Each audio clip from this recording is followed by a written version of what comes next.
Hi guys, nagbili nga pala ako ngayon ng santol. Kilala ka niya ba? Santolic. 15 isa to guys. Tatlo binili ko. Bili ka? Bili na mo yan? Hindi. Kanya eh. Peel off natin. Yan.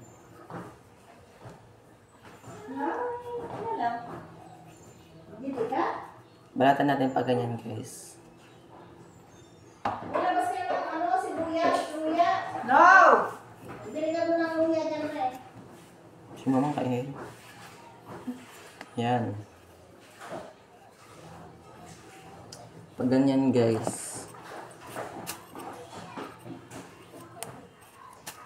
Hindi isa magbala. Dito pa, maya ka naman sa mga tao dito. Hindi ba guys, kahit ano kang linis, dami nang sinabi guys.